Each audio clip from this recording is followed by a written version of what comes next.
Alright, I know this is into the sun, but we'll just do a real quick walkthrough in the garden area. I kind of wish I would have done this a couple weeks ago. We've had some squash bugs on the spaghetti squash we got, and some of the other ones. We took out some of the other plants. So it doesn't look as lush as it did, but got a little sweet potato right there. Some cantaloupe by them. They're kind of all vining together. Here's a volunteer tomato. I need to get it staked up a little bit more. He's falling down. We got some sweet potatoes there, and some more squash and some tires. Squash all along that long bed. Here's our close planting of fruit trees. We have a peach, another peach, and then we have an apple over there.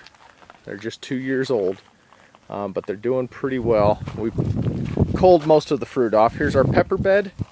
We got serranos, cayennes, thin cayennes, bell peppers. Unfortunately, we didn't put any jalapenos this year, and we got a few Anaheim peppers in there. There's another tire with some artichokes and some strawberries. Over in that bed, we got some cherry tomatoes and some more Anaheims and an eggplant and an old lettuce plant that's seeding out. Back to the squash trellis here, you can see these spaghetti squash are pretty good size.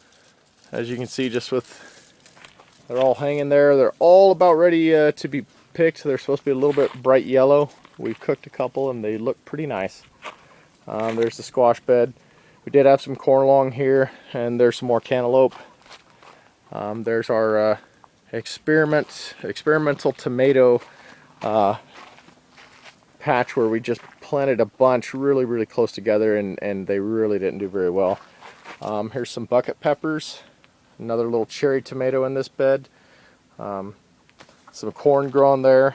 It's a native corn that we have planted out along the road in a couple of the other videos.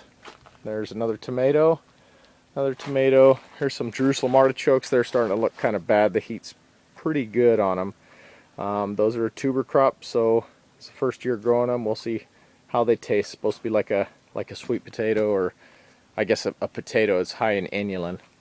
There's a couple more tomatoes. These are doing real good, and some more of that native corn that we're planting here. Supposed to be planted on the first drain, as I think I've told you before. This is a little experimental bed. I saw a picture of somebody who did this on somewhere online, and just used some corrugated tin and made 2 frames with 2x4s, a little 2x4 topper, and anyway, it seems pretty nice. It's about 15 inches deep, maybe 16. I don't remember exactly, but it makes a nice little sitting area, and it's just a nice looking bed. There's another tire with some herbs, some mints, and some of the other stuff the wife put in there. And that's about it.